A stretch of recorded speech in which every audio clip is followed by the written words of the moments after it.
مذاکرات کے حوالے سے میں نے ایک اپنے پہلے پوڈ کاسٹ میں نے بولا تھا کہ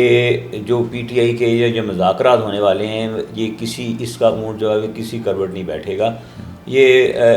اس کا جو ہے نا یہ توڑ نہیں چڑھیں گے، یہ مطلب مذاکرات اس میں کوئی رزلٹ نہیں نکلے گا، اور اس میں اور بھی کافی سینئر صحافی اس کے اوپر خدشات کا اظہار کر چکے ہیں۔ انیشلی تو یہ لگ رہا تھا کہ پی ٹی آئی جو اور حکومت کے جو مذاکرات ہیں وہ کافی مثبت رہے ہیں۔ پہلی 2 میٹنگز کے بعد جو پی ٹی آئی کی طرف سے جو ارکان تھے ان کی طرف سے بھی کافی اس میں مثبت رویہ دیکھنے کو ملا، اور جو حکومت کے ارکان تھے ان کی طرف سے بھی کافی جو ہے وہ لچک کا مظاہرہ کیا گیا اور مثبت انہوں نے رسپونڈ کیا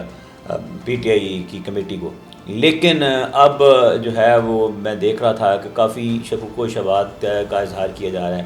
اگر پی ٹی آئی کی طرف سے دیکھیں تو وہ یہ سمجھتے ہیں کہ حکومت کے پاس اس کا مینڈیٹ نہیں ہے، حکومت کے پاس کوئی اختیار نہیں ہے، اس کے لیے آپ کو باقی سٹیک ہولڈرز کو وہ پہلے آن بورڈ لیں، ان سے بات کریں، ان کو کانفیڈنس میں لیں، پھر ہم سے جو معاہدہ کریں گے یا جو چیز بات ہوگی وہ پھر اس کے اوپر سارے عمل درآمد کریں گے۔ اور اگر حکومت کی طرف سے دیکھا جائے تو وہ یہ سمجھتے ہیں کہ جو بانی چیئرمین ہیں، بانی پی ٹی آئی ہیں، ان کے اوپر اعتماد نہیں ہے، اور وہ جو بھی آپ نے لے کے آنا ہے وہ ریٹن لے کر آئیں، یہ نہ ہو کہ ہم مذاکرات کو لے کر آگے بڑھیں اور